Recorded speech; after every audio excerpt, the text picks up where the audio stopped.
Tune in now for the latest market update. Market falls like a knife. The weak hands are out, the strong hands own it. If you think trading is easy, that's the fastest way you will actually get wrecked. With your hosts, Jackson and Giovanni. This is Cointelegraph's Crypto Markets Live. Of Cointelegraph's Crypto Markets Live is sponsored by TokenBox. TokenBox is a convenient, state-of-the-art platform for managing your digital assets. It has advanced security infrastructure, deposit options for both cryptocurrencies and bank cards, a designated wallet for converting currencies on-site, and multiple portfolios that can be managed under one account. All this makes the platform a one-stop shop for professional managers and digital funds. Check out tokenbox.io using the link in the description below.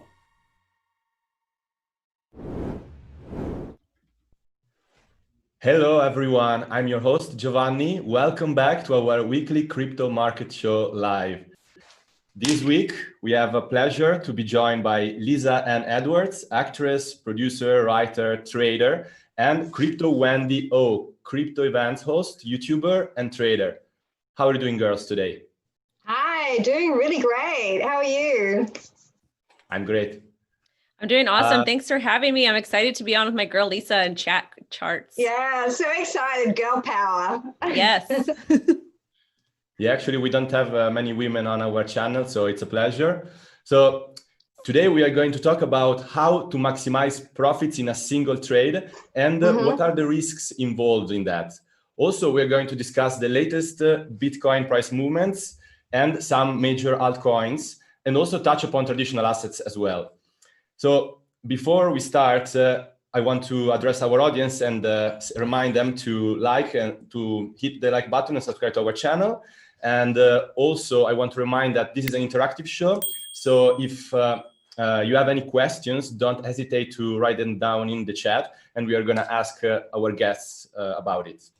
Also, I want to take this opportunity to mention that on the 30th of July, we are going to have a very cool event on our YouTube channel. It's Cointelegraph Crypto Traders Live. It's the world's largest live crypto trading event. And we're going to have many guests on. Among them, we have Mike Novogratz, Raul Paul, and John Bollinger, and many more. So don't miss that one. It's on the 30th of July. So let's get started. And before we get into technical matters, girls, you have a very interesting background. I would like to know how you got into crypto and how did you start trading cryptocurrency. First, you, Lisa. Okay, so I got into crypto through my brother, so that's probably widely known, but I've been a trader I worked out the other day, I was speaking to somebody and it's almost 30 years I've been trading. So I started trading when I was an actress to pay my bills. And it became sort of when there was no jobs, that was how I, made more money and lived basically and survived. And then in probably around 2012, 2013, crypto became very, very tradable. And I started exclusively trading crypto in that period. But you said you also trade traditional assets beside crypto, right? I did, yeah. For a long time, I traded like gold, silver, DJI, S&P, normal sort of like oil and, normal stocks like, not back then, Tesla now, but not those sort of stuff, but that sort of thing. So is what I would look at. So in Australia, we had like AMP and we had BHP, which is a mining company and those sort of stocks I would trade.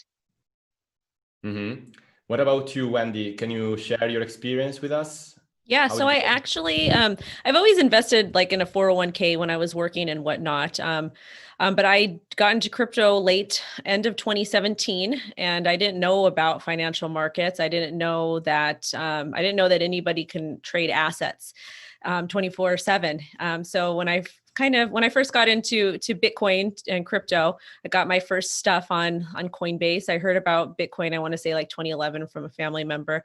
But I remember walking into like a TD Ameritrade and wanting to invest because I've always been very entrepreneurial and like, learn about stocks. And they're like, oh, you need $25,000 to open an account with us and to start trading. And I was like, oh my God, it's crazy. So I felt like because I grew up very poor. So I was like, okay, I'll never be able to trade markets. And then when I found crypto, I saw all these people posting charts on crypto Twitter. I was like, oh, if they can do it, then I can too. So then I bought two used books off of eBay. I taught myself how to trade, and I just started a practice, started with Bitcoin, opened a free trading view account, just started drawing lines. And then sharing once I got enough confidence, started sharing them on Twitter. People liked my stuff. And then I just started, trading alts from there. And then after I got more experience, I started doing margin trading, on Bybit and MEX first, and then Bybit. And then, and I share all my content with my audience on YouTube and Twitter and TikTok and Instagram. And, when I first started in crypto, I was trading a lot more often, but now it's more for fun as a hobby because I'm doing all these other things. But it's something that I really enjoy doing because number one, there's not a lot of women doing it. And and I have a daughter, so it's really cool to be able to kind of grow with her and to kind of show her what mommy does for work and to pay for birthday parties and to pay for Disneyland trips and stuff like that. That's awesome. And why do you think there are so few women that are involved in crypto trading? If there is any specific reason you can think about? Go ahead, Lisa. I was going to say it's a very, very male-dominated industry, and it's very, very sexist. So a lot of the terms that are used, if are not for the faint of heart, and I kind of think they feel sort of threatened by women. 100%. Not all of them, but there is a lot of competitiveness in crypto and in finance. Yeah. Me personally, I think when you look at a chart, it's kind of intimidating because I remember the first time I looked at a chart, I was like, oh my gosh, what is this stuff? And then you realize all these indicators, a lot of them are math based. Generally, women we're not very math. We're not super STEM, not super math people. So, I mean, I've got a degree in math. I have no idea how I did it, but I did. So I feel like it's kind of deterring for women. But I think once you talk to other women and you're like, hey, this is how you do it, and you kind of explain it to them and break it down and not make it look so intimidating and so male dominated, I think more women would get excited about it. But like what Lisa said, it's really not for the faint of heart because I grew up around musicians and because I lived in Hollywood and whatnot. And so I was always part of the boys club. And a lot of my girlfriends that would come hang out with us, they're like, oh my God, you guys talk like this, or this is what goes on. So it's kind of intimidating for women to be around that. And sometimes some of the guys are not as welcoming, like what Lisa said, the jealousy and that type of stuff. But at the end of the day, there are a lot of really great male traders that are very supportive and guys that I'm friends with that I talk to, but I'll share charts with Lisa and talk to her.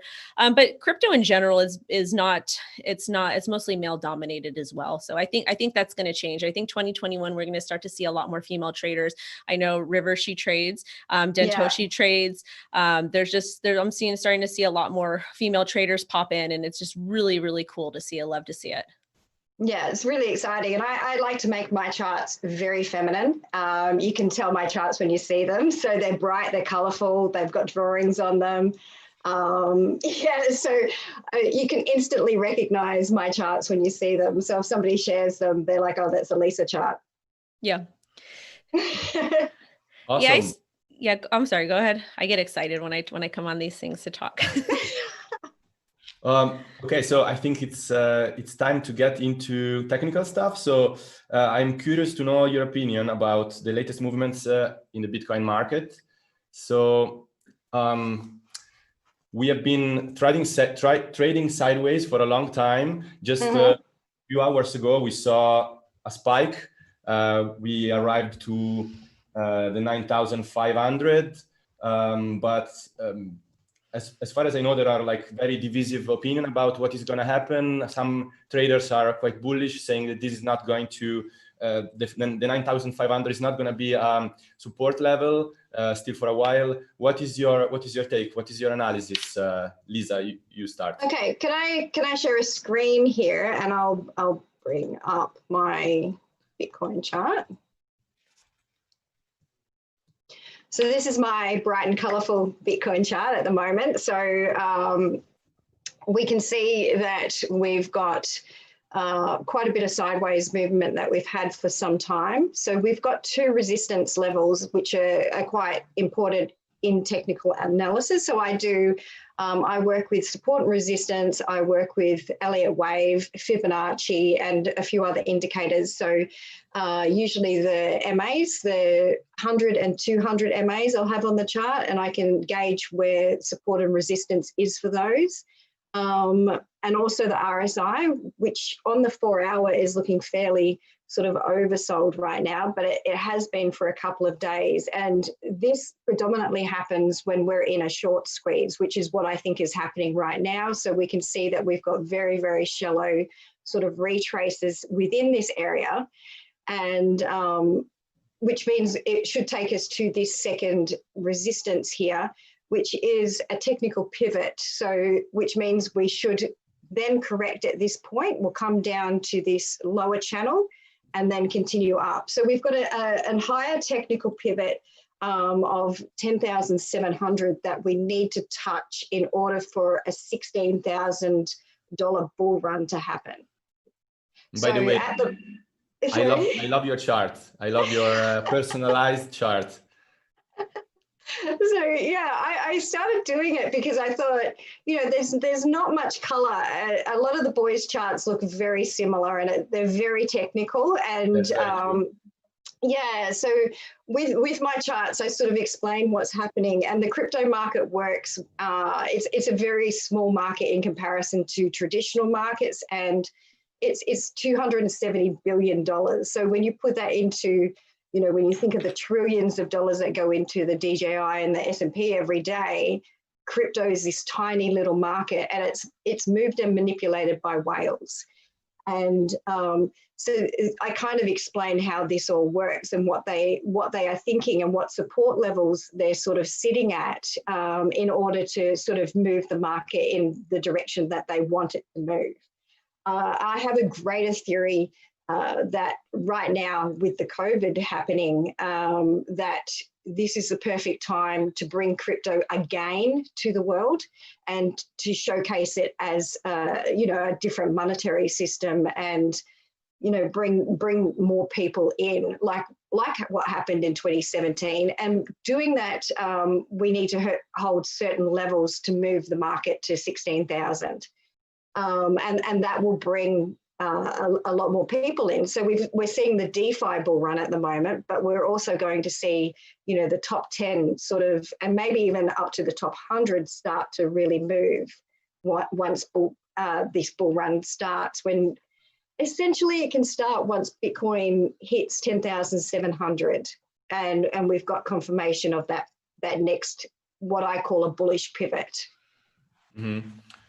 Wendy, what's your take? Do you share Lisa's same point of view? Where do you disagree? Can you tell us your vision? You know, I always have a hard time disagreeing with Lisa, just because she's an OG as far as the trading world goes. She's been trading a lot longer than I have, and I always, when people that have been doing something longer than when they speak, I like to take a step back and listen, just because that's how you learn. And I'm still learning. I will be learning till the day I die. But let me go ahead and show you guys my chart. This is my Bitcoin chart.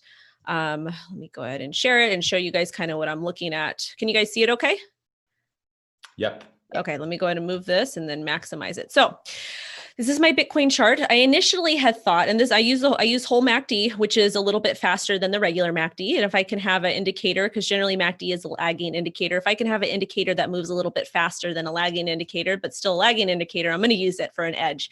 Having an edge is extremely important in trading. So I initially thought that we were going to have a breach of about 90.65 here and then get a dump down to about $8,500. But on my Sunday night stream, I started to see a little bit of bullish tendencies because we have been ranging. And I think the range period that I saw that reminded me similar to this. Where was it? I think it was back over here when we had this massive run up, when we're consolidating between like December 2018 or December 2019 to about January 2020. And then we had this massive move up on the daily. And then even this period back here, September 2019 to October 22nd, we had this massive move up. You get these long consolidation periods that are drawn out with Bitcoin. And this period that we had here, that from like about 9,100 to about 9,600, just all this consolidation reminded me similar to that. So I saw some of those things. So I do trade sometimes fractal base. I try to do naked charts if I can. I'll slap on EMA 9, EMA 50, and EMA 100, and also 200 too. Really just kind of depending how, or EMA 9, 20, and 100, kind of depending on how I feel. I use more indicators with alts because it's easier for me. So I was like, okay, instead of going here, we're going to go up, and my move played out. An important key level for me was also about $9,400. We needed to flip this into support. I talked about this on my chart or my daily videos a lot. And I was going to long, but I actually missed because I got a little bit greedy. I was waiting for, I think it was this day over here. I'm waiting for a move down here, and I wanted to start stacking my longs that way, but I missed out. It happens. So for me personally with Bitcoin, I like what Lisa said about this kind of paradigm shift that we're seeing with COVID. A lot of people are quarantined at home. A lot of people need to make extra income. We're seeing all these Robinhood traders, these young kids doing extremely well. And once they figure out that they can trade Bitcoin 24/7 and they don't have to buy a whole part of a Bitcoin, obviously there are split stocks and whatnot. But I think they're going to get excited about crypto because we have about 8,000 different cryptocurrencies currently, I want to say on it's insane how many cryptocurrencies we yeah. have. And so one of the things I do is I like to post little tutorial videos on how to show how to show traders and show people that are brand new to crypto some of the most profitable trading patterns. And I can show you guys one of those charts later on. But back to Bitcoin. Ultimately, for me, I need to see actually a flip of support at or flip of resistance to support about 10,500. And the reason being, if you look at the previous history on the daily, we've tapped it. We've tapped it once back on, what day is this? Get my data correct. We tapped it once on like June 1st. We got up to about 10,400 and we just had this wick up. To me, when I see wicks, it's basically like a bunch of emotions and a bunch of buyers and sellers fighting to where price is going to go. And it's like they kind of throw the red or the white flag in and they just kind of give up and don't end up closing there.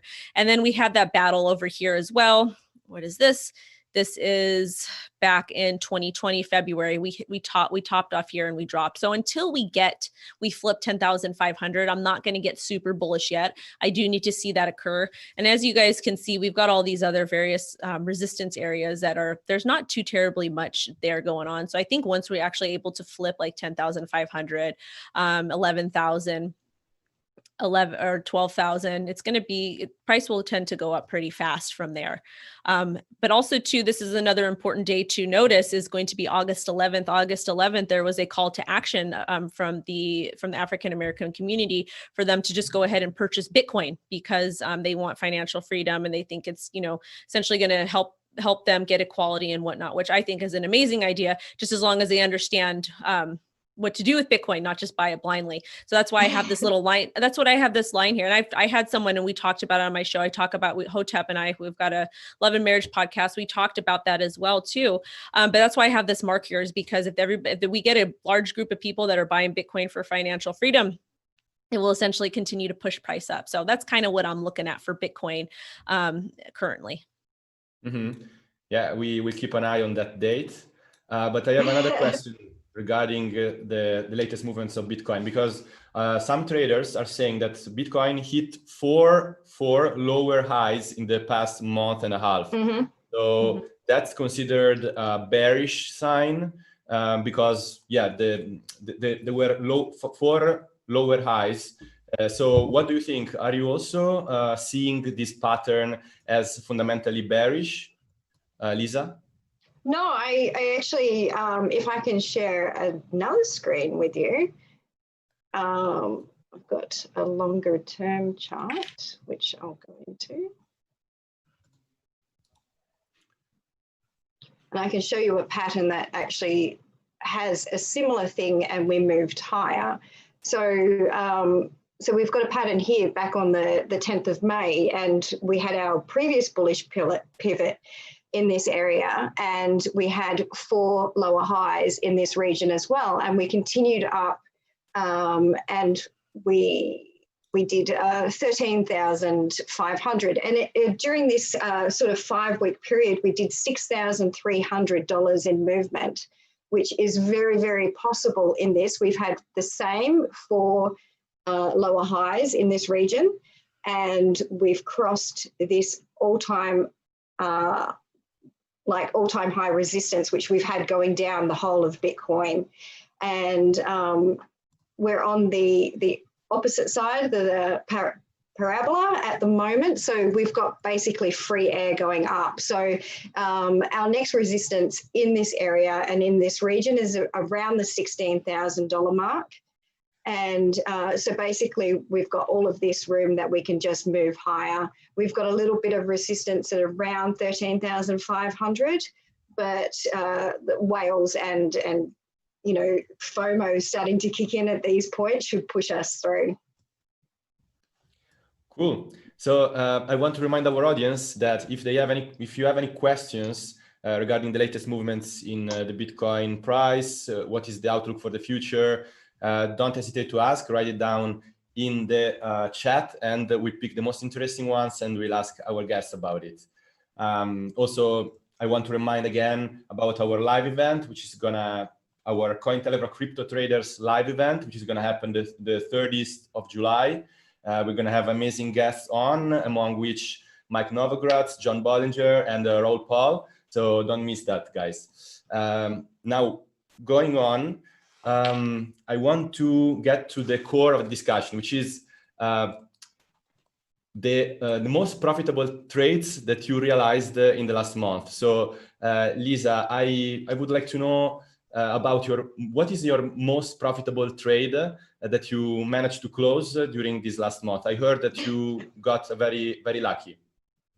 I did get very, very lucky. So we've actually had a really, really good month with trading and with DeFi and with everything sort of moving in incredibly bullish movements. So the whole DeFi market has had these incredible sort of 100, 200, 300% movements.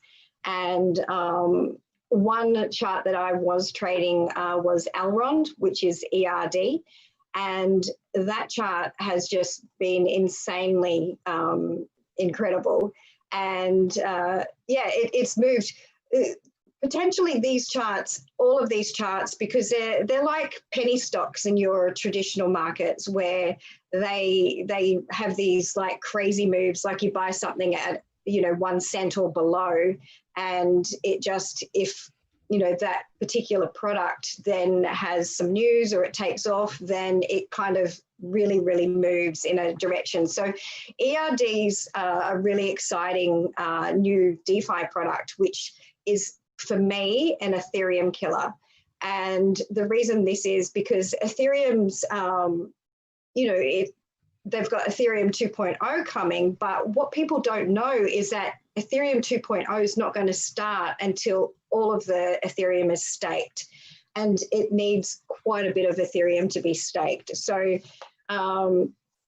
yeah, so it's something like 65,536 Ethereum that needs to be staked. So 2 million deposited ETH to start 2.0. So that's a massive thing, and they're not there yet. They're close, but they're not there. So ERD is in the process of doing all of that. So, it has, the transaction speed is like so much higher. It's 10,000 TPS, whereas Ethereum's like, struggling to cope. So yeah, so I'll show you I'll share my screen and I'll show you my Elrond chart. So this chart was, a lot of my followers on Twitter are amazing, and they'll say, hey, Lisa, you've got to look at this. And I had a whole community of people telling me back in April that I had to look at Elrond. So I looked at Elrond, and I put some money in it, and we just kept smashing through. You can see all my lines on this graph, and it's this. I'll zoom out. It's the parabolic move on this is just insane. So if we go to it's literally straight up. So we had quite a nice curve that we were trading for quite some time. And I always look for a curve, because a curve means that we're going to curl up and we're going to continue. And we started to get news, the main net was coming, and which is happening in 6 days, and ERD was just really sort of taking off. And yeah, the whole community got behind it. Sorry to interrupt you. So would you say that you made this decision to bet on this altcoin based mostly on these fundamentals you were talking about, or there were also some technical reasons why you decided to bet on the coin? Yeah, so there were technical reasons as well, just due to this curve in this pattern. And a lot of the DeFi products are showing this curve at the moment. I've been posting charts on Twitter, and people sort of ask why you're posting that. So we had this, and we had dropped, similar to what Bitcoin has right now, where we dropped out of that parabolic move and we were underneath. So potentially this is what could happen to Bitcoin if we can break that 16,000 resistance. So we've come up underneath this parabola and we've hit, and at this point we've just smashed completely through it and literally gone straight up. And you know, if this happens with Bitcoin, it's going to be a similar thing. So this is, I've got a chart on TradingView where I show a 30,000 pattern, and it can very, very well happen if Bitcoin gets to 16,000, FOMO kicks in and money starts pouring into the market. Like I said, it's a $270 billion market right now. And that is easily moved if, you know, traditional stocks and people that are trading those markets see, I can make huge percentages here, and, you know, the market is just going to go crazy. So can you remind the audience, like, how much was the profit from this trade?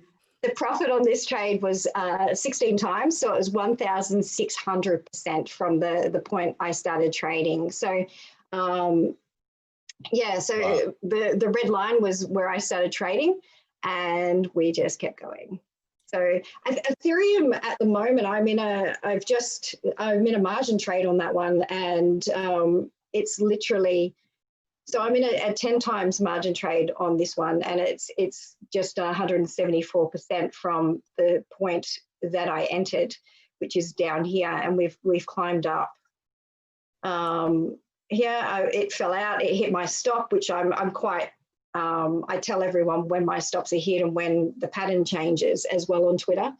And so it's hit my stop, it's come down, we've re-entered. And yeah, so all in all, I think I've done about over 200% without margin on this trade.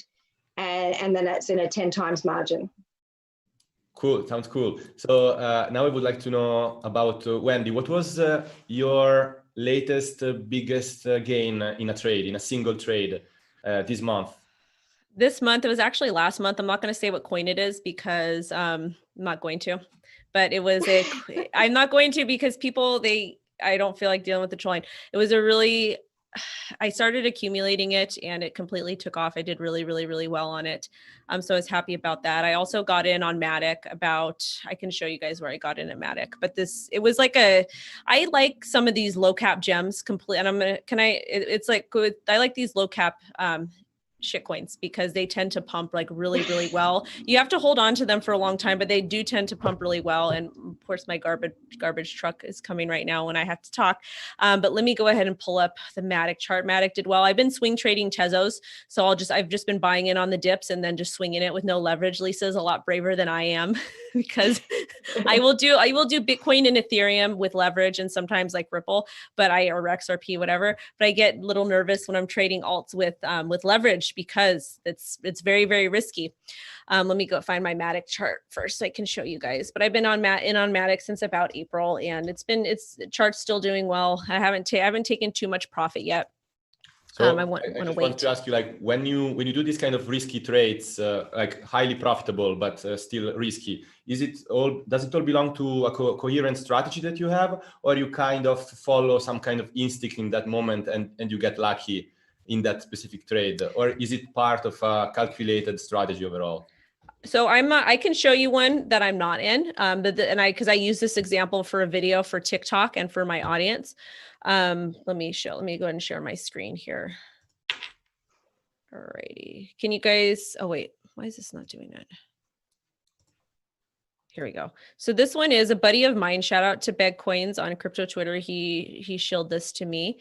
But AGI Singularity, this is the type of stuff that I look for when I'm dealing with like really low cap stuff. Like Lisa said, the parabolic symbol, and we're seeing a lot of these DeFi coins have this similar pattern to where this stuff, and let me go ahead and zoom out for you guys. This stuff completely bottoms out. It bottoms out around support, and then it just is kind of chilling. This is the EMA 50. But then like once these things take off, like even if you were to buy this today, let's just say over at this price here, it's still a 40% gain when it does in fact hit the EMA 50. But I like to look for stuff like this that looks like it's literally ready to take off. It's got to have like okay fundamentals, but if it's in, if it's like a DeFi coin or something, I feel like it's going to take off. So this is the type of stuff that I look to totally trade with, just because they tend to do really well. And I don't use leverage on alts. It's very rare that I do. That's just according to my risk. I don't feel comfortable doing that. But let me go ahead and show you my Matic chart that I'm still looking at, because I don't think Matic is quite done yet with the little run. Just as long as we hold on to this trend line. Okay, can you guys see my chart? Yep. Okay, so this is my chart. Yes, it is completely messy. I started getting into Matic around this area here, like in April. So just like I was accumulating in this range. And then we went ahead and we ran up, and I have this little trend line here. My trend lines are not, sometimes I don't draw them the correct way. They just kind of showcase to my audience, like kind of what I'm looking at. And just as long as we kind of hold on to the EMA 9 support that's right here, and we continue to climb up this trend line, I do think that we are going to be able to flip 240 into support. And I'm looking to kind of get into this box. Once we get into this resistance box, I see about 280, 282, 292 in this area. So I'm just kind of like writing this at the moment. I'm in Link, I'm in Tezos, I'm just kind of chilling and adding more and taking profits as needed. Another coin that I really like to swing trade is CRO from crypto.com, just because it performs so well. It'll get these pullbacks and then it will continue to run up and whatnot. But generally my most profitable trades are my Bitcoin spot trades that I do. And then these random alts that I come across from my audience, and these things I have to hold on to them for a long time, but they just end up going crazy. And have you ever made a 16 pair the profit trade like the one Lisa just closed? Back in 2018, I did. And what was the coin? I don't even think it's alive still. I think it's called Cider, or it was called Cider. It was a completely dead coin. And I think it just pumped like crazy one last time, but you'll see some of that stuff. And if anybody is watching this, if you guys are on CoinMarketCap and you're looking at the like page 8, 9, 10, all those crazy pages, you're going to get a lot of the, especially if we actually do get a real alt season, a lot of these coins will actually pump and they will go insane, but you need to buy them and dump them right and take profit. No one ever went broke from taking profit, because if you hold on to them, especially these coins that are being heavily manipulated, you're going to get wrecked. Yeah, for sure. But it sounds like you have two different approaches, because Lisa was talking about fundamentals, was explaining like how she believes in the technology behind these projects, while you seem to be more focused on using those opportunities in order to gain bigger gains, but without really believing in the coin itself. Did I interpret correctly your points of view? Yeah. So there are some coins that I do believe in the fundamentals of, but I mean, let's face it, there's 8,000 coins, or close to 8,000 coins in crypto to choose from. That's a lot of researching to do. I'm a mom. I have a family. I don't have time to sift through and look at all of these coins. So one of the things I do that helps me a lot is I do coin requests on my channel or my Twitter. So I have people dropping coins in there. So if I get like if there's a couple strong projects in there, I'll do research that way. But for the most part, I'm kind of looking for what people are talking about on Twitter. I'm looking for the things that people are hyping up and talking about. I'm looking for that bottomed out move where these alts completely floor out and they're in like this crazy accumulation mode at the very, very bottom. And then these things just end up going crazy. And those seem to work pretty well for me. And then I've got my spot trades with Bitcoin and my Ethereum spot trades, and I use a lot larger amounts with that. And then I've got my margin trading that I do that slow down a little bit. But those are fun to do as well. I like a little bit of risk, a little bit of gambling, but those are only like a couple $100 positions, just because that suits my risk for what I'm trying to do. Cool. So we have a question from our audience. Maninder Malik asks about a specific altcoin, which is called Stratus. Have you heard about this coin, Lisa? Yeah, I have. Yeah. I think if they go to my website, Lisa and Edwards, there's a whole heap. I think there's like 50 or 60 charts that I did on the weekend where I was having a look at different patterns, and I'm in lockdown at the moment, so I don't normally have this much time, and all of my kids are grown up, so I have quite a bit of time at the moment. And I spent 2 days just looking at charts and going through and researching what these coins do, what sort of is going to be moving, what's going to be sort of, going sideways or whatever. And I think Stratus was one of those. So that chart's there. It's a lot of these altcoin charts are in this particular pattern, as Wendy was just saying as well, with this curve. And they're really just starting to curve up now. So Stratus is one of those. And I think it's going to get some good gains very soon. Mm-hmm. Wendy, do you have anything to say about this Stratus? I have not taken a look at it. I would actually have to take a look at the chart before I comment, because I don't like to comment without knowing what I'm talking about. So let me, where am I? Here I am. All these screens. Let's take a look at Stratus. By the way, I want to remind our audience that just please write your questions in the chat if you have any curiosities about any altcoins that you want to hear about. We have a very experienced traders as guests, so they are going to be able to probably tell you some insights about it. So write down the questions in chat and we're going to pick the most interesting ones. Yeah, like Lisa was saying, I'm taking a look at Strat right now. Can you guys see my screen? We do. Okay, so this is Strat. And look at it's a similar pattern like Lisa and I were talking about. This thing is completely bottomed out. Again, I use the green line here. This is the EMA 9. This white line is the EMA 50. Is that correct? Yeah, that's correct. I just want to make sure because I use different ones sometimes. And we're currently testing EMA 50 support here, or resistance. Once this gets flipped, this thing will probably rocket and hit up to, we're in Stratus BTC, so 0.000117 BTC. And if you take a look, if you pull up your price range here to here, that is like a 80% gain with Stratus. Not too bad. It's not yeah. Not too shabby. Yeah, you cannot get these type of gains. We recently you did with oil and those sort of crazy things happening and bottom like going to zero almost. But in traditional markets, it takes a lot longer to get to these points. Whereas in crypto, you can make, you can do a compound interest trade and make 3% every day. That's all you need to make $1 million in a year. So if you compound your trade and you start with $1,000 and you make 3% every day, very, very achievable in even, Bitcoin, Ethereum, the majors. And within a year, you've got $1 million. So it is something that people can do. They can learn to trade. They can learn where support and resistance areas are. And most importantly, learn money management, because that way you're not going to lose that money when you've started making it as well. Yeah, of course. I heard that risk management is fundamental in order to survive trading at this level. Especially in crypto, with these moves, when you get sort of like a 40 to 80% move in some of these lower cap coins, you can get a move like 100% move the opposite way. So you really, really need to have those stop losses in place. So when you're trading, you're staying in profit and you're not losing all the money and it's coming back down. So that's the major thing. If somebody's entering the market as a new trader, that in crypto, you must know money management or else you're not going to have any money left. Well, and the taking profit too, because remember when you came, actually, Lisa, I'm dropping your podcast episode next week. I'm super excited for it. So, but that was one of the things we talked about when I had you on for my podcast, Trader Talk, is we talked about taking profit, because a lot of people, what they do is they'll keep their money in crypto, and that's fine. You can, but it's actually good to cash out. And that's why I love crypto.com, is because I actually cash my profits out when I do get them and I spend them, or like I'll buy food or groceries or whatever it is, diapers and stuff like that. It's important, because if you just leave it in crypto, then you're not paying yourself. You have to pay yourself. Yeah, and crypto is how I live. So I cash out at the moment, because Australia, we have different laws. So I cash out via BTC markets.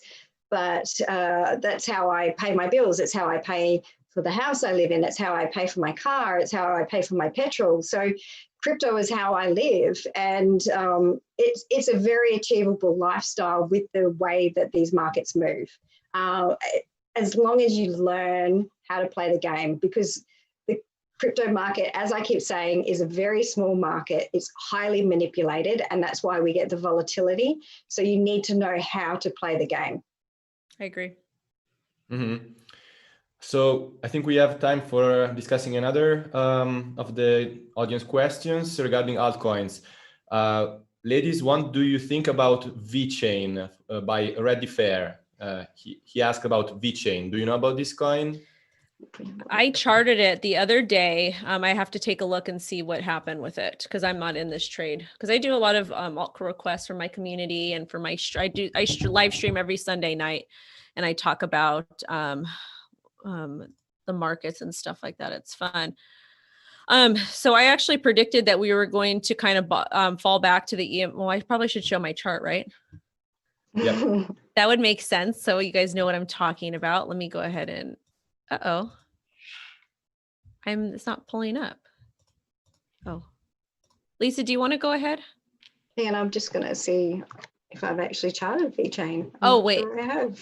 Okay, I found you guys. I wasn't able to find it for a second. Okay, so here's my screen. So for Vechain, for Vet, I anticipated a move down to the EMA 50, and it kind of looks like we're playing out with that. If you take a look at the MACD, we've already had that bearish confirmation here, and we're also underneath the EMA 9, which I'm noticing right now. So I would make, unless we are able to flip the EMA 9, which is really not looking likely. It's looking a little bit weak on the daily. I'm looking for a move down to about 144 sats. Then taking a look at the 4-hour chart here, let's go ahead and see. We're like pinched in between the EMAs, and it looks like we're kind of losing. Taking a look at MACD is running, so we're getting a little bit of inconsistencies. So we might go ahead and retest the EMA 50, possibly back up to like 196, but daily is not looking too, it's not looking too bullish for me at least. Mm-hmm. Okay, and I have this coin. Yeah, so I do have a trade on this coin. You are trading on this coin. I've had so many trades lately, so it's hard to sort of remember what I've been trading and what I haven't been trading. So I actually had quite a big trade on this coin. And it was one of my Twitter trades that I was doing. At one stage, and I think at the moment I've got about 17 trades open, but at one stage I had almost 28 trades open. Whereas I've got a system. Yeah, I can do like 2 or 3 at a time, and that is it. I don't know if it's because I have a toddler running around the house, but I get sidetracked. Yeah, these are all sort of, I have very strict rules with how I trade, and I talk about that on Twitter, where I ladder in and I ladder out, and then if the trade's still moving, I ladder back in. And this is one of those trades. So Vechain, I started trading down on this green line. It sort of hit this, which was my fourth sort of sell point, is where I'll sell out and I'll buy back down, because normally it's a point on the Fibonacci that we see quite a large correction. So I've come down and we've had a breakout here, and I had a breakout trade on Twitter, which I had to add another target, and this became so bullish that I said it on Twitter that I removed all of my sells and I just let this run, and I kept pushing my stop up. So that's another thing that I'll do with a bullish trade. I'll move my stop up, so the stop will keep crawling up to these points, which is the Fibonacci points. And I've got a very different way that I've shown some of my Twitter followers that I use Fibonacci, because in crypto it moves incredibly different, and we have different sort of movements. And if you're applying Fibonacci on a traditional market, it's not going to be the same. And people are like, oh, you're not doing the Fibonacci right. And I'm like, well, I am in crypto because it works differently. So so this chart here, we started trading down here, and we got we got 150% on this trade before it corrected. And I sold out on this level, and I added some targets because it continued. So I made about 120% profits on this trade. Mm-hmm. Yeah, Cool. so it's a nice trade, and it's kind of going a little bit sideways, and it should continue on.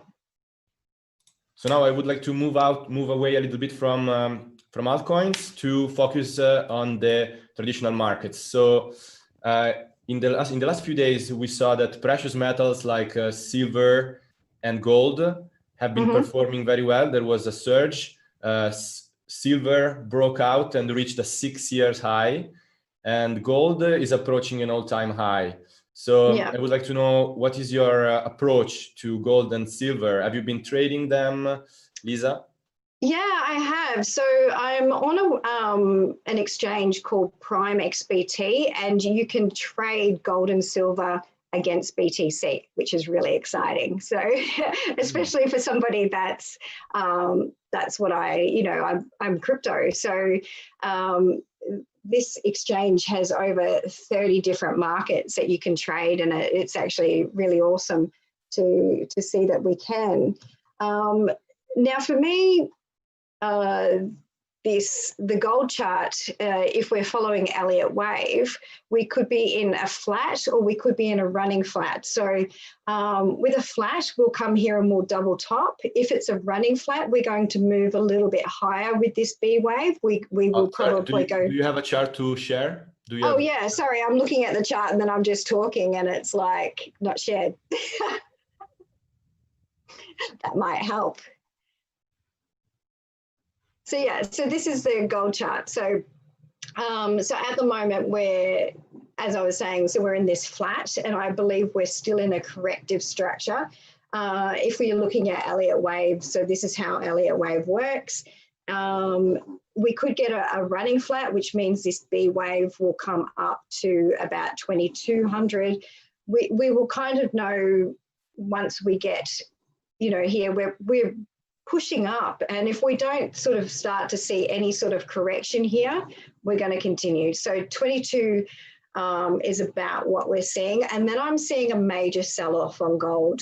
I just think the whole world is evolving, and I think gold itself needs to see a sell-off. I think all of the markets are going to see this major sell-off as we see a second and third wave of corona come through. I think there's going to be greater problems financially within governments. I've got this whole big theory that I've spoken about with China buying up US bonds and a lot of different things happening within these markets that is going to cause different patterns. And there's another trader that I speak to, and Henrik, and he shares this view with gold with me, and both of us have been getting a lot of flack from a lot of the traders saying it's so bullish, it's never going down. And that's the sort of, there's a book called Liar's Poker, which is, and it's a game, and it's basically you put $100 bills on top of $100 bills until and you call somebody's bluff, and you hope that the $100 bills don't add up, or the codes don't add up to this particular number, and you have to you lose all your money. So essentially that's what's happening in these markets with the bubbles. And so they keep printing money within these governments. It goes into the gold, it goes into the S&P, it's boistering up these markets. Eventually they can't go up forever. So we do see these big crashes with gold. This is a month chart, so this is not something that's going to happen. In crypto, we see markets crash down thousands of dollars BTC within moments, within hours. Gold's going to take, at least 3 to 4 years before this sort of happens, and it will go sideways, it will go down. So but it's not going to be. Would it be correct to say that when you trade gold, you're using a much more long-term approach than your average trading cryptocurrencies and altcoins? Yeah. So if I see gold is moving, if I see a particular pattern where I think I can, it's going to move quite quickly. So, this wave here potentially is like a C wave, internal C wave. So we've got an A, B, C, which happens within a B wave. When we're talking Elliott wave, I know it's completely other language to everyone out there. But yeah, when we see those sort of moves, I go, okay, third wave is the wave that I like to trade the most on any chart, because it's always the wave that moves the fastest and the swiftest, and you can get in and out of a trade and make substantial amounts of money because it moves the greatest distance. So that's essentially what gold is in at the moment, and what we've seen with these big moves up. So same with silver. So this is my silver chart.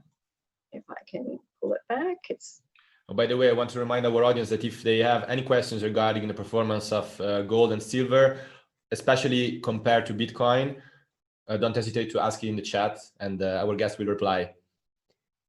So silver's in a sort of a breakout. I've got lots of indicators on this chart that sort of hide what it's doing, but we can see that silver was under a strong like resistance point at this, and we broke out, and it's just really, it's got that same move that I look for in crypto, where we've got that curve.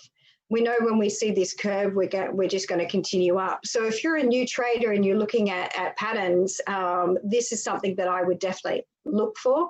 So silver had it, and it's curved up and it's gone parabolic in this move, and it's just, it's almost at the target. I think we'll see a correction here. We'll see some sideways movement, and silver should continue up. I've got a upper target of 33 on silver.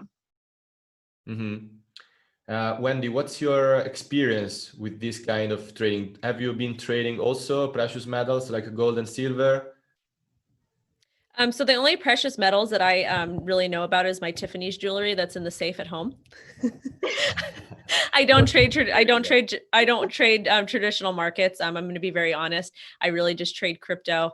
Traditional markets is something I would love to get involved with Forex, but unfortunately I don't have the time. So do you think that for trading traditional markets, more study and time will be required, and why? I don't necessarily think it's more study. I just, my hours, the way my day goes, I have a 4-year-old. Well, she'll be 4 next month. So it's kind of hard for me to trade like Lisa's talking about. She's like, I had 28 trades, which is absolutely amazing. Just me, if I can manage 2 to 5 trades at a time, I'm winning at life, because I've got a family at home, and I work from home. I've got my content. So unfortunately, I don't have time to be divulged in all these different markets, but more power to anybody who is able to do it. Yeah, and actually we have a question related to that from the audience. Pok asks, as crypto traders, how many hours per week do you spend analyzing and trading alts in order to have a smooth lifestyle? So first and foremost, guys, trading is not easy. It's very, very hard. I'm only like 2 to 3 years in the game. So I still have a lot to learn, and it's not, you don't just go professional trader like after a year of trading. Me personally, it takes time. I trade more as like a luxury. It's like a hobby, just to kind of make an additional money, additional revenue stream for me. If I was to put full attention into it, I'm sure that I would, my story would be different, but I've just got so many things on my plate. So what I try to do, the first thing that I do when I wake up, I go to my computer, I answer emails, I answer telegrams, I deal with my clients. And then I scan charts, and I kind of look at the market to see what's going on. After I've done that, I prepare for my daily video. I try to take care of some of my work stuff, and then I'll kind of take another look at the market to decide after I've had my coffee, to decide whether I want to enter into a trade or not. And I make sure to write everything in my trusty trading journal, and then just kind of chill for the rest of the day. So it just kind of, to each their own, and it just kind of depends. But right now I feel more comfortable trading on my own leisure and trading part-time. And that just works for my current lifestyle. Will that change tomorrow? It could. Will it change in the next year? Yes, it could. But right now that's what works for me. Yeah, same. So I'm basically at the moment, I've got plenty of time because we're in Corona lockdown, so we're not allowed to go out, we're not allowed to do anything, nothing's open. So I've got plenty of time, and I'm just sitting here and I'm doing charts. I was running Discords, and I was running trading, and I was running funds, and I was doing a whole heap of things that was taking a lot of my time, and I was spending sort of 12 to 14 hours a day trading. And now I'm doing a lot of writing. I'm writing my 4th novel. So I've got 3 novels and I'm writing a 4th one in that series. I've written Coin Runners, the movie that I was telling you about. And so that was going to be my focus this year. And then Corona happened and it's brought me back to trading. So Twitter's loving me because I don't have a Discord and I don't have a paid group. So I'm just posting all of my charts and everything on Twitter. And so I wake up in the morning. I'm normally up very early because I'm dealing with LA with all my writing projects and doing all of that. So I get up, I do all of that, have my meetings, do the edits and everything I need to do on my scripts and my books. And then I scan the charts. I've got all the charts that I'm trading. They're always open. I've got alerts on those. They go off at all different times. And they're in the background. So I have alerts on my phone through TradingView. I have alerts on my computer. So at any given time, I know where that chart sort of is. But I have, like I said, very strict rules and very strict sell points and with stop losses and everything like that. So those charts can run in the background and I can live my life.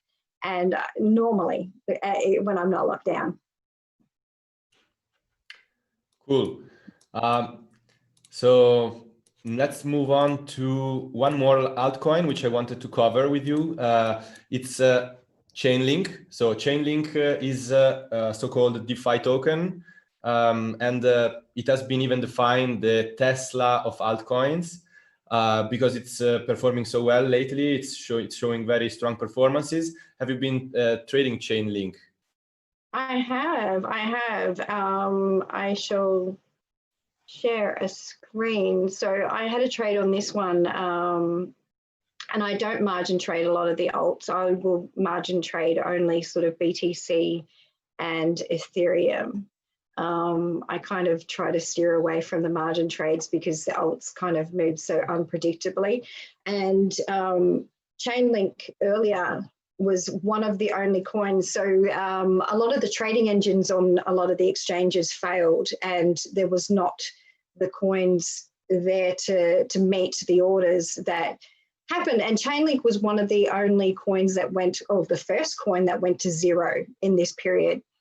And it had a massive big drop, as we can see here, where the trades just failed. There was no orders here on any of the exchanges and it just plummeted. It has a long-term support, which it hit. And at this point where it started to go sideways, I posted a chart on Twitter and we've been trading all the moves and it's been an amazing trade. So we did a 270% trade on this. And, obviously that's over that. It's from April, which in crypto is a lifetime. In a traditional market, a 270% trade might take you about 10 years, unless you're Tesla and it went straight up. But the crypto markets have more volatility and easier to move. So we can see this pattern wasn't ideal, but it was trading in a channel. We had a strong channel sort of trading here, and that's another pattern I'll look for. Like at the moment, Bitcoin's got a channel happening where we're going to go up. So Chainlink had this channel happening where we were sort of going sideways, but a little bit up. It would creep sort of upside, up, down, up, and it did this for quite some time, so 2 months almost. And then it just exploded. So we can see that this wave here, this is our strong first wave, and we had a very strong sideways movement, and then we've exploded up. So we're now coming down into this fourth wave. We've got a strong resistance at this point. we could see a wave up to about 8.6 and then continue down. We have support around this region, but our major diagonal support is down at about $5.90. So a lot of new traders are in crypto, so they have tighter stop losses, they panic sell, and that can alter where sort of markets move to. So I see right now sort of 8.5, 8.6 is where we're going to head up to, and then we'll come down to maybe 6.5 and possible 5.9 region if we get a bit of panic in the market. Wendy, any thoughts regarding Chainlink? Yes, I was actually pulling that up while you guys were, oh, where did it go? One quick second. Oh my goodness, I am just not with it today. Okay, so here. Yeah. And with that, if Bitcoin takes off, Chainlink's going to take off too. So those retrace targets may not happen. Okay, all right, here we go. So this is my link chart. I've been kind of just swing trading this, just having some fun with it. It's been a nice fun trade. So I got in around this area here, not at the bottom, obviously, but in this range over here. And I took some profit at this area because we had broken all-time high. And I still have a little bit of trauma from the bear market to where when something pumps, you got to take your profit and run. But we ended up running up here. We hit the fib extension, which is fib extent, or not the fib extension yet, but fibs at 1, and then which was about $1.91. And then we have this correction. So these little lines that I've drawn here, I drew those for, as I had charted this on one of the videos I did, but basically just to show we kind of had bottomed out here and I expected price to go up. And we in fact did, and we're currently testing about $8.05. So if we continue to run, which I'm looking at the whole MACD was looking okay. And then we just got this little bend here, which is showing some weakness with our green line, which is the fast line. So I'm expecting a little bit of a retrace, probably to like 764. One thing that's important to note for me, let me go back to the daily so I can show you. If we flip this and we turn this back, or we break this and this turns into resistance at about 0.786, which is $7.30 on link, then I think that we will have a deeper retrace, and I would be looking for probably this area here first as far as link goes. So it's going to be interesting to see if this support holds or if we actually end up tackling $8.91. And I've got my alert set for this. Thank you, Wendy. So we got a question from the audience. This is Bullish asks, what is your preferred trading platform, the one with lowest fees? Lisa, maybe you want to share? I kind of don't ever look at the fees. That's terrible, I know, but your preferred one for any reasons? My preferred one, I trade on several different platforms, but the main 3 that I trade on is Prime XBT, just due to the variety of charts that they have. So they've got all your crypto, and then they've got some traditionals like the silver and the gold and the S&P and those sort of charts. So I like trading on that platform for that reason, and their trading engine works really well for what I do. I do a lot of scalp trades on BTC on there as well, and it's kind of fun, and when I've got plenty of time. I also, the other ones I like are Bitfinex and Huobi. And yeah, Binance, of course, for a lot of the alts. Wendy, what's your choice? For margin trading, I absolutely love Bybit. For Bitcoin and Ethereum. I've always just had a really good user experience with them. Again, you guys, if you're not an experienced trader, you have no business margin trading. So I just wanted to go ahead and say that. Even with alts. I totally agree. I have to say that because I always will say that all the time. As far as altcoins, I really like to trade. I use the crypto.com app when I'm swinging. The reason why is they've got the alert set. I've got like some payment systems set up to that. So if I need to add additional fiat, because if I'm my money's locked up in a trade, I can go ahead and do that. And then I can cash it out and put it on the card and my profits and spend it. So I like to use that platform. It's my favorite mobile platform. And then I also like Bittrex. I know a lot of people, some people say good things about it, some say bad, but I like using Bittrex because they are legal in the United States. And I've been using them actually. I think I made my first altcoin trade there. So I like those. That's what I use. And then the thing though, you guys need to understand about crypto is that because we've got about 8,000 different coins on the market, you might have to use, I'm being dead serious, you might have to use different crypto exchanges. If you guys are going to do that, please make sure to use a different password and a different email for every single exchange you use. Keep all that stuff safely and secure. Use 2FA. And sometimes you're just going to have to get down and dirty and get on those random exchanges if you want to catch that pump. So try to use a larger exchange if you can, but if not, please make sure to keep your stuff all secured. Do you agree, Lisa? I completely agree. Yeah. So I think I'm signed up, I worked out the other day, to about 13 different exchanges, just because at some time I wanted a particular alt or I wanted to trade something.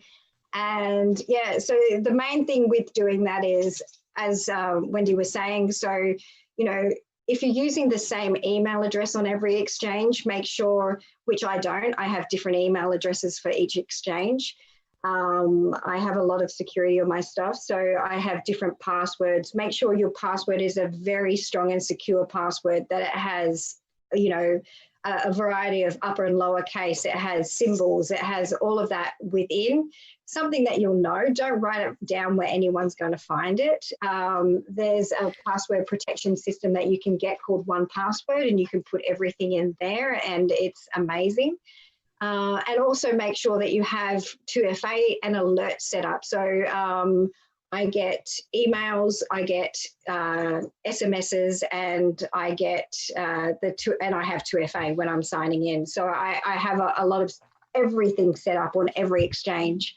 And I don't think with crypto and with, you know, everything that happens within the space and, you know, hacks and that sort of thing, you need to make sure that you have everything in place. And, you know, if you can as well, then be behind a VPN so that you've got a different IP address that you're using. So if somebody's trying to hack into your computer, that, you know, you could be in Denmark when I'm really in Australia, or you could be in LA when I'm really in Australia. So yeah.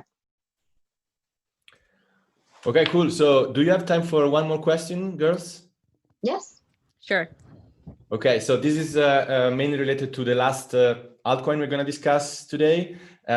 So Lisa, I saw that you are often trading BSV and often talk about it.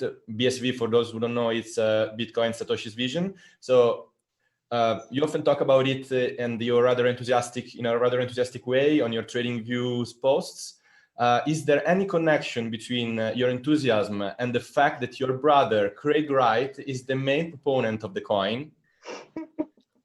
Sorry if I dropped that bomb, but I had to drop it sooner or later. Can we ask you some personal questions? Well, no, there isn't. So I actually haven't talked to my brother for quite some time. So since the beginning of the year, we had a bit of a fallout. So, and that's in my movie. You'll see there's a lot of this stuff that happened kind of in a relationship that I had, and I fell out with him because of that. And yeah, but Bitcoin SV, the reason I do talk about it so enthusiastically, it is a project. I do like to research the stuff that I am trading and know what it does and know how it functions. And I'm, you know, BSV is this amazing, amazing, amazing project that, you know, it has the original Bitcoin protocol, but it also, you know, it's got big blocks. It's got the transaction speed is incredible. So I can send something instantly. I did a BTC transaction the other day that took 18 hours, which was just insane. And I had to increase the fee for the miners by sending my money in my wallet to myself at the highest rate so that it would increase the fee on the BTC transaction I'd previously done on a low fee. So with BSV, you can do micro payments. And, you know, this is an exciting thing when you're thinking about Visa and MasterCard and the amount of transactions they do in every day. I think it's 15 billion transactions or 15 million, I can't remember, but don't all be hating on me. We're traders. We are not technical people. I'm just kidding. Yeah.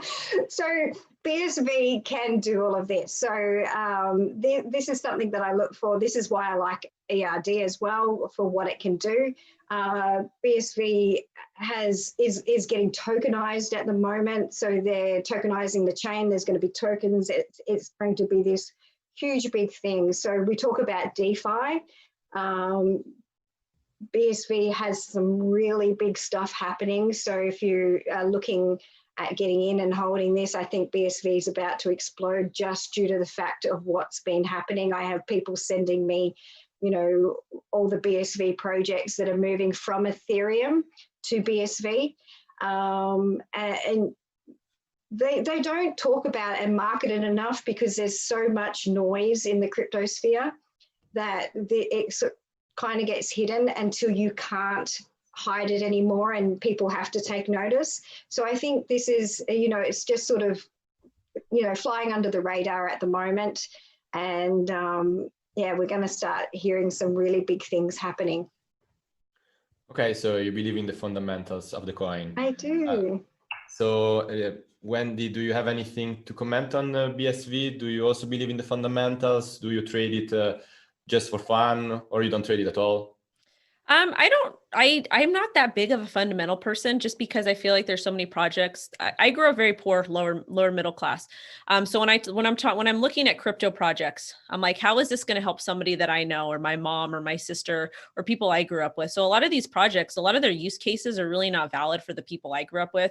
They're great for developers, they're great for gamers, they're great for people that are heavy tech savvy. But I need something, when I'm looking at for strong fundamentals, I need something that's going to improve the quality of life for people that I know, maybe, and whether it's going to be in healthcare or real estate or using blockchain for that. So there's a lot of projects that I think could do, well, there's some projects I think could do that. As far as BSV goes, I haven't really looked into it. I don't really trade it. I do have a BSV community member in my Telegram chat, and he always speaks very highly of Lisa. So shout out to Martin. He's very excited for your episode dropping next week. But if Lisa says it's good, I may have to take a look. I don't know. We'll see. I may have to put some BSV wallet address to get some tips on my channel. We'll see. Do it. Okay, cool. So I think it's a good time to wrap things up. So thanks a lot for being with us today, Lisa and Wendy. It was a pleasure. Thank you for having us. Thanks for having us. It's been amazing. I want to also thank our audience for the amazing questions that they have been asking. And also I want to remind our audience about our Cointelegraph Crypto Traders live show, which is going to be aired on July 30. You can look the link in the description below. We are going to have amazing guests like Mike Novogratz, John Bollinger, and also Raul Paul, and many more. So don't miss it. So don't miss also our next Crypto Market Live show, as always, next Thursday at 2 p.m. Eastern Time.